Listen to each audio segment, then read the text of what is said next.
Good morning, Steve. Morning, Sean. Top of the morning to you. And the rest of the day to you. Thank you, mate. Welcome, everybody, Inside the Huddle. Yes. Happy Thanksgiving week. Happy Thanksgiving week. Thanksgiving Monday. Short week for some of us. Yeah. It's a 2-day week for us, right? So yeah. I think some of the agents they've probably already started their travels, I would guess. I know a lot of my agents have already started traveling home, and I don't know. Every time I start seeing those posts on social media and stuff, it just puts you in the spirit, you know. I think I'm listening to holiday music earlier than I've ever have since I was probably a kid. I'm ready for, after a very stressful year, I'm ready for a little bit of R&R. A little feel good. Yeah. Well, the year's not quite out yet, is it? No, it's not. And time to probably, again, bring up if anyone wants to shoot arrows at us today, I'm going to have them shoot them at you because this was your idea to talk about business planning. But it's a subject that, right now, all kidding aside, planning and strategy are really critically important because, as we all know, nothing happens immediately in real estate, and just about everything we do that ends successfully is typically, not always, but typically happening within a 90-day window. So here, if you find time between family and turkey and football and family, probably not a bad idea to spend some time here because, like we've said 1,000 times on this podcast or show, you want to get out of the gates quickly in Q1, and that planning and those strategies should be developed right now so that you're not on your back foot getting started, right? Right. There's two premises I want to bring into this. One is, and we've talked about this before, but it bears reminding, the real estate industry as a whole seems to go on a 8-week vacation that we're in the middle of now. Right. This is the time to light up. Your entire year next year is based on what happens in the first quarter. You're playing from the lead or you're playing from behind. Yeah. And to make that first quarter work means what we're doing right now is, well, most people are saying, oh, thank goodness, I'm going to go take 4 weeks off. The smart money's at least getting their plan together so that they don't wake up on January 1st with that, what we call the real estate hangover. Wow, my pipeline's empty. I don't know what's going on. This is bad. Right. Because we haven't worked for 6 weeks. And if you're going to wake up and be going full steam, God bless, probably January 2nd, right? Let's give ourselves January 1st. If you're going to wake up going full steam, do you know where you're going? All right. That's the other part of this. So the agents here at Compass work their butts off. I mean, These are not, we don't have slacker agents. We have great agents. No. But there's the difference between having a roadmap and just wandering at full speed. Yeah. That roadmap is the business plan. Right. And I think it's important, and you and I haven't touched base on this, but I'll just say that I do think it's important to understand that planning and strategy, they're not the same.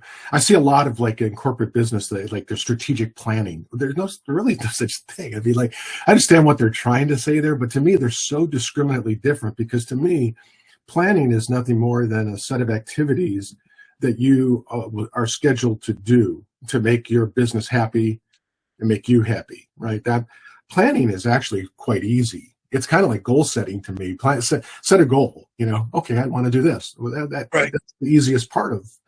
And to me, it's really understanding that part of the business plan, or big part of the business plan, has to be focused on the set of choices, the strategy that you're going to implement to put you in position to win on the game of real estate.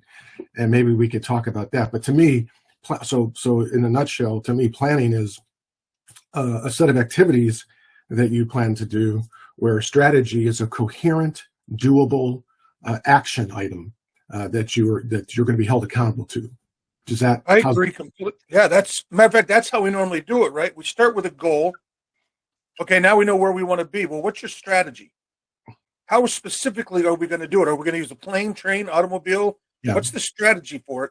Then once you know that, then you can lay out your plan. Okay, here's where we're going to stop for gas. Here's where we're going to eat. Here's where we're going to sleep. They used to call it a GSP, right? Yeah. That was one of the forms that you can find online. Yeah. And the business plan is the strategy part. And Right. then the plan comes in at the end. Right. I would say. I've always found it interesting, Sean, and I don't know, I'd like to hear your perspective, but I've always been amazed at how few agents really have a plan. And yet to me, because planning is comforting because you control everything you're doing. Like when what you can't control is the strategy and its outcomes. You know what I mean? But planning is something you control. Mm-hmm. You control the cost. You control what the amount of time you're going to spend. You can control you can plan in planning. You can control the customer experience that you're going to create. So it's comforting. That's, to me, doing that shouldn't be difficult. You left off our favorite. You control what time you get up in the morning. Yeah. Nobody likes to hear it. You got to get up earlier. Yeah, I just think planning is a comforting activity because of those things, and where strategy involves outcomes, the things you want to have happen, right? That help you become profitable in this business. The tricky thing about that is that you don't control those outcomes. They decide. Your customers decide whether what you're doing is working or not. Yeah. And that's the analogy that I think of with this. When most of us go into this business because we want to be our own boss. We're entrepreneurial in spirit and in mind and in heart. And so we come in and then we act like employees. Employees don't have a business plan because someone outside of them is devising the goal and the strategy and then telling them what the actions are. Yeah. So either we think like entrepreneurs and business owners, which means you have a very detailed plan that you're actively looking at, or we act like employees, and the employees don't have the same benefits, the same income the business owners do. Right. I think it's important to remember too, and then we can move on to some actionable items here, but just remember that in this time, you have a competitor in your market that's planning to win. I mean, they're past this already. They've already done the work, and they're looking for Q1. They've got a different objective here. I think a lot of I heard the story years ago of the Southwest Airlines, and it's probably real quick. Just take a second to kind of remind everybody that, Southwest Airlines today is really the airline's behemoth. I mean, they control so many routes, so many flights. They carry more passengers than any airline in the United States. And what's funny is when they started, they just wanted to be a substitute for Greyhound. Right? They just wanted to feel point to point. Remember, they had very few routes. They had one type of aircraft as to minimize costs so that maintenance and training the pilots, everything would be so streamlined. So they chose the 737. They had few routes, point to point. They never kept planes on the ground. They were literally like a bus because in the airline industry, being on the ground, you lose money. You got to have those jets flying. And so that was their plan. Their strategy was to have substantially lower cost so that they could battle with the big guys and create bigger profits. And as they implemented this plan, they became bigger and bigger and bigger. And they just figured out a better way to win in a segment of travel. And I think my closing thought here is if you could spend some time here again, just thinking about your strategy and play it out. If we do this, let's play out. What if I implement this strategy? What are the do a SWOT analysis? What are the outcomes? What's the strength and the weaknesses of this plan? What could my outcome be? And it will just help you quickly make adjustments as opposed to just letting things just play out.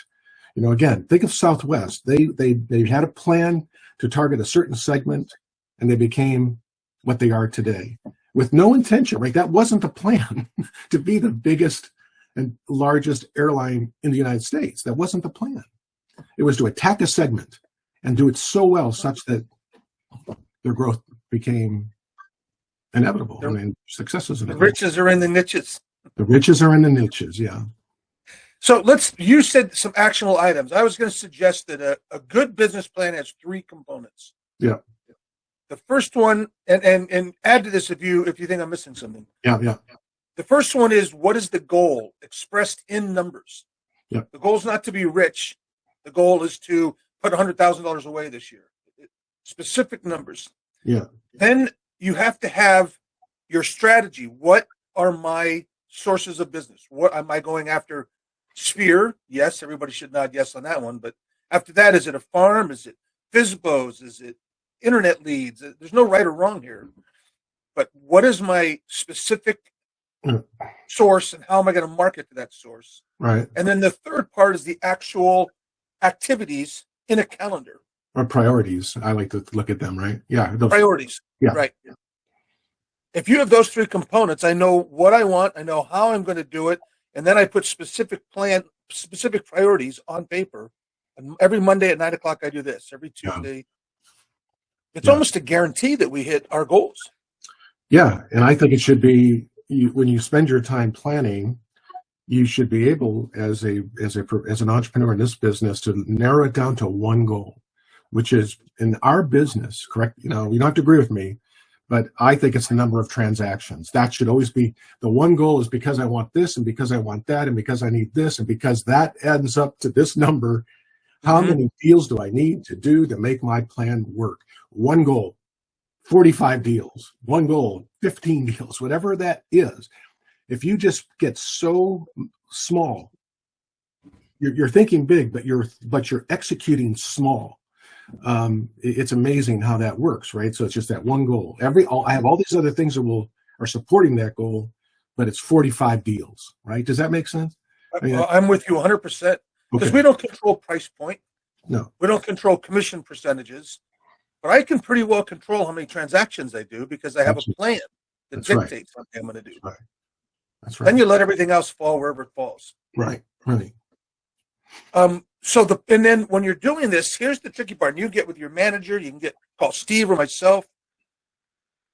The part that matters when you're creating all this is knowing your conversions.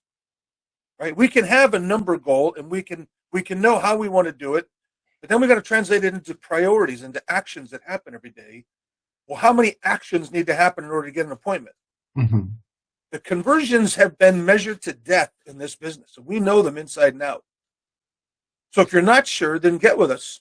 Get with your manager, get with your coach, because that's where people, I think, run into the problem when they do create a business plan is, okay, but how many of widgets do I have to do every day to make this happen? So you and I have a similar background in that we come from a certain coaching tree, right? And I think, correct me if this is controversial, but I think what we both align with is this 1-3-5 thing, right? So one goal, 3 priorities to support the goal, and then 5 strategies, right? Tactics that I'm going to implement to make that come to life. So that's it's GPS. GPS, right? Bingo, right? GPS. It's just like I have this watch. Today I was on my big long walk with my dog at freezing cold at the break of dawn. It's tracking every. It's pinging back and forth. Here's where you are. Here's where you are. Here's how many steps. Here's where your heart. And then I get home, and the first thing I do is open up my app. How did I do? How was my oxygen? How was my breathing? How many steps? How many miles? Am I on track? Did I hit my activity goal? If I didn't make it, well, I got to go out later on today to make up what I didn't make. That's the beauty of having technology or having these goals. Is it is a GPS. When you're constantly able to check, because it's so. I guess that God, I feel like I could just ramble on here, but don't overcomplicate this. You know what I mean? Like, it should be your planning should be very short. It should be small. You're thinking big, but you're acting small. You're acting small. You're acting to that 1-3-5. That all the way down to that one activity today. Yes. Non-negotiable activity. Yes. It reminds me of a great saying that I learned early on. This business is very simple. It's not easy, but it's very simple. I had a conversation with Whitney Fields. I see Whitney on the call today, not to put her on the spot. Good morning, Whitney. And one of the things she mentioned about last week's huddle, she goes, and I don't want to put words in her mouth, but she said, last week's huddle was just so basic that it just talked about all the things the fundamentals, the things that we should be doing. It's always about the fundamentals. It's always about the little things. And until you've mastered those little things such that they become who you are, then you need to keep hearing this because that's what the top performers have done. There's no magic pill. There's no magic plan. There's no magic website. There's no magic coach. It's all about doing the small things in such a way as that you begin to master them and they become a reflex. Just like when I get done here, I'm going to get up, take a shower after my walk. I'm going to shave, and I'm going to follow a pattern that I've been following for years. I don't think, am I going to start on my right, left, right? I've developed habits because I've done them so many times.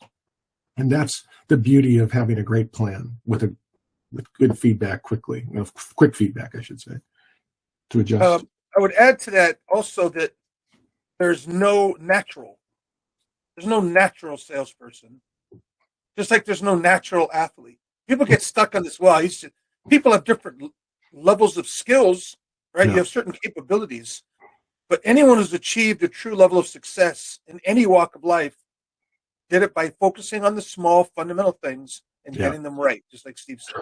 Yeah. We have to. This is the 100 balls off a tee. Tony Gwynn hit 100 balls off a tee every single day. Can you imagine being the greatest batter alive, and he's still doing that?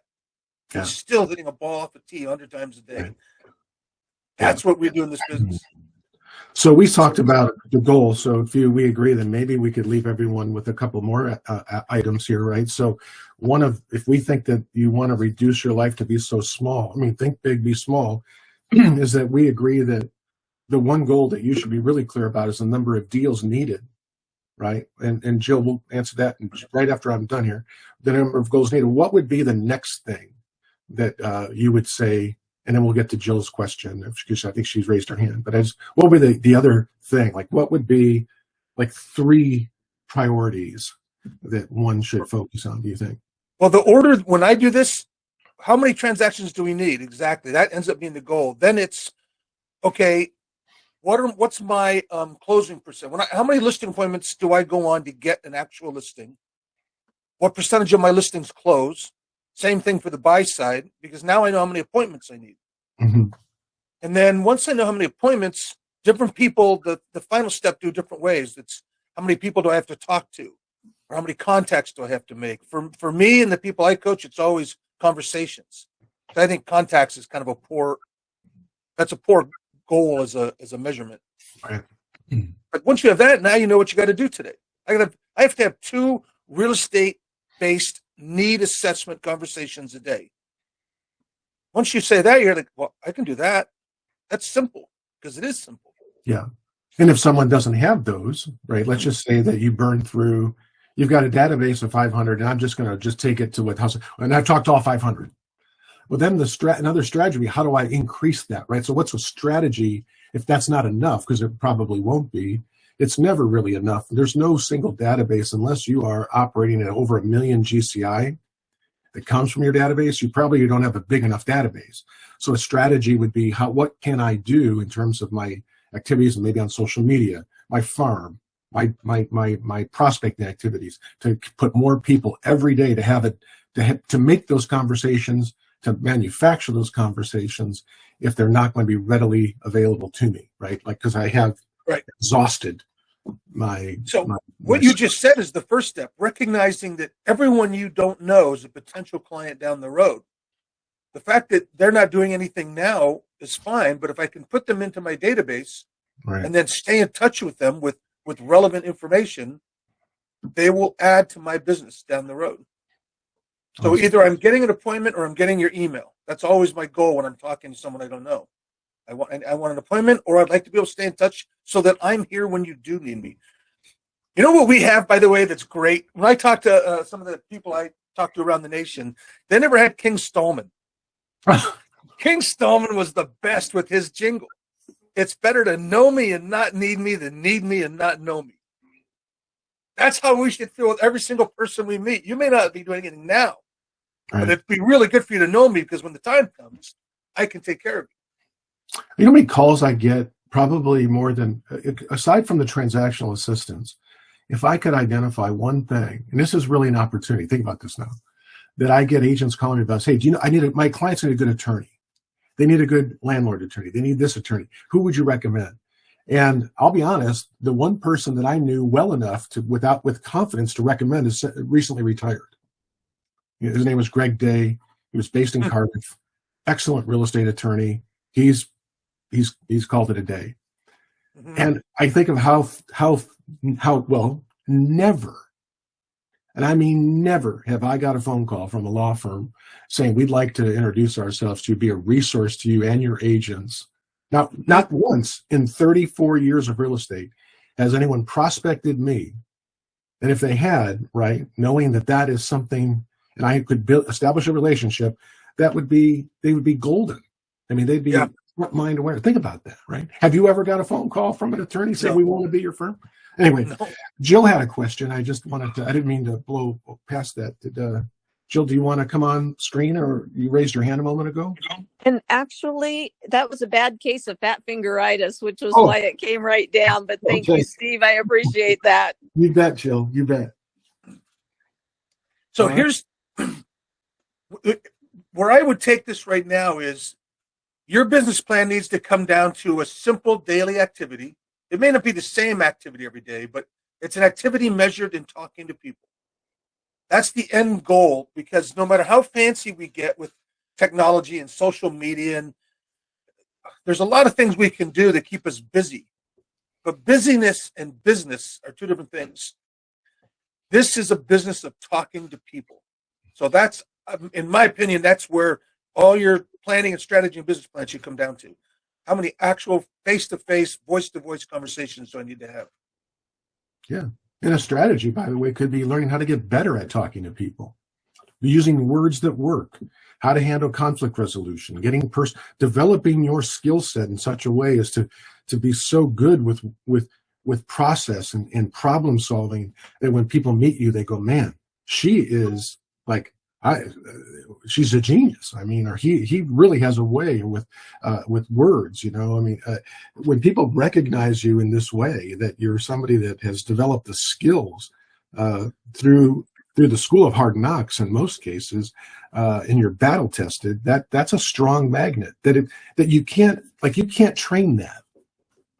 Like you can't train process, yes, but you can't, once you have the experience coupled with, I had this outcome. To me, this is the highest form of learning. Sean, hey, I went out and I did what you asked me to do. I had this outcome. I want to keep doing that. I'm not getting the results. Here's what I said. How could I do it differently? Try this. Right, exactly. Oh, how did that go? Then come back to you. How did that work? It didn't. Okay, what did you say? I said it. How did you? What did they do? Okay, try this. This is so freaking simple that that's the process of that's what high-minded people go through. Is I took an action, I had a result, I didn't get the result I wanted, but I'm not going to quit. How can I change my approach? How examine it. Examine it. Yeah. And you're nailing the most important, if maybe only true skill set that we have, is our dialogues, our scripts. Yeah. That is the skill that you want to master in order to be great in this business. Because it is all about how you say something, how we stay out of our own way, and how we help the client get out of their own way. Yeah. That's what dialogues do. Yeah. By the way, a hard recommendation for anybody who's writing anything down, there's a book called Exactly What to Say by Phil Jones. Very popular right now. Very good. Exactly What to Say. I haven't read that yet, Sean, but I've heard nothing, and I mean nothing but rave reviews about that book. Yeah, he's amazing. I got to see him live, and he said something that's stuck with me. He said, we were talking to a bunch of us in real estate, and he said, I've heard you guys what you think you do. And we have all the answers, everything from sales to advising, consulting. And he said, I don't think that's what you do. I think you are decision facilitators. Mm-hmm. Wow. We help people make really stressful, really hard decisions on the biggest asset of their life. Yeah. When you change your mind to that, I'm a decision facilitator. I think not only does it change how you interact with people, but it makes it even more important that you know what to say. Yeah. I agree. When you're creating your plan, also, try not to be everything to everybody. We all start out that way. You be authentically you. The tiny niche that my personality type applies to 10% of the population. But then you have to step back and think, could I do 10% of the transactions? Hell no. It's still way more business than you can ever handle or want. Yeah. So go be exactly you and attract that tiny sliver of people who completely relate to you. You'll enjoy what you do more, and it's still more business than you can do. Absolutely. Would you agree with that? Well, I think being authentic is everything. It's a cornerstone in building trust, right? To me, it's being authentic means be who you are. It's about being resourceful and knowledgeable, and that's the other cornerstone of trust, right? So it's being authentic, being resourceful, and bringing logic, so that when someone, so like when I teach my classes, and I haven't done them in a bit, but when I would do Coach's Corner in Cardiff, I would actually say things that weren't terribly controversial for me, but I could see in the crowd, they'd say, "No, you didn't say. He didn't say that. He wouldn't talk to someone. He wouldn't confront someone that way." And I would tell him, I got news for you. It's absolutely how. I mean, you see me all the time. John will say, "Hey guys," Sean will see me and say, "Hey, you doing all right?" Because I bring I have a certain intensity. So like I wear, what you see is what you get. Right. What works for me is that's it. I don't show up if I'm not feeling the highest of highs. I don't pretend. Now, having said that, when I go out on a listing appointment, you have to learn the art or master the art of being appropriate in the moment. But one thing I learned was the toughest listing appointments I ever went on was when I had to deal with the bully, whether it was the wife or the husband, the one that knows everything. And their job in the listing presentation is to show their spouse just how smart they are. Am I the only one that's been on that? Okay. So one of the things that I've learned is to, with respect, confront, not back down from that individual, is to say, well, I appreciate how you feel, but I can assure you, if you have the amount of experience that I've had over the course of my many years, I think you might look at that differently. Can I share with you how I feel or how I've approached that situation in the past? Or may I share with you why approaching this problem that way might not get you the outcome you're seeking? I mean, just to go head on, where if you had a camera on 80% of the agents in the same scenario, if you were getting game film on them, you would find them trying to align with the bully. And what do bullies don't like? They don't like the weak. Right. And they don't pick on the strong.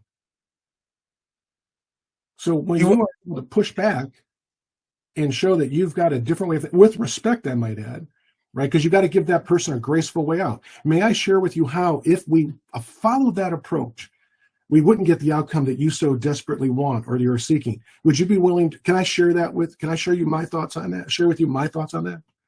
And the bully, by the way, will always say what? Sure. Because he's waiting for another chance to prove how smart he or she is. These are little things, but it's being authentic and not resisting the need to say, gosh, if I agree with the bully, if I agree with that, then that's going to that's going to ease my way into getting this listing. When more times than not, it will actually cost you the listing. It's going to hurt you. It's going to hurt you. When we talk about things like mirror and match, that's what it's not there's fun things in mirror and match with hand movements and eyes and things, but mostly it's mirror and matching who they are. Yeah. If they're a high D or if they're a bully, you have to meet them there. That's right. That's how we get respect and trust. Yeah. Okay. Well, I think, do you have any last thoughts on this? It can't overemphasize how important this plan is. No, I think it's Thanksgiving holiday. I think we've talked about it a couple of times over the past 3 months. It's the ball's in your court now, guys and gals. Certainly hope you take action on it, because it can make all the difference in the world. If it wasn't so important, we wouldn't keep beating the drum, because to me, it is the cornerstone of a successful year, meaning that you have a plan that you are going to follow this year. And if you've never done it before, don't be afraid. And if you have done it, good for you. Keep doing what you're doing. And if you have done it and not got the results, that goes back to what we talked about earlier. Pull one of your managers aside and say, can I get a minute with you? I'm trying to achieve this outcome or this goal, and I need help getting there. No one succeeds alone. No one. And don't forget the mysterious, never mentioned second step. After you have your plan, you have to actually take it out every week at least and read it. Yeah. Am I still on the road that I planned for myself to get where I want to go? Christy's asking the book that was Phil's book. Exactly what to say. There's a version called Exactly What to Say for Real Estate, but honestly, the first one's better in my opinion. And it's Phil Jones, correct? Phil Jones. Phil Jones, yeah. Yeah, it's a short book, and you will love it. I absolutely go pick it up. You'll read it in a couple days.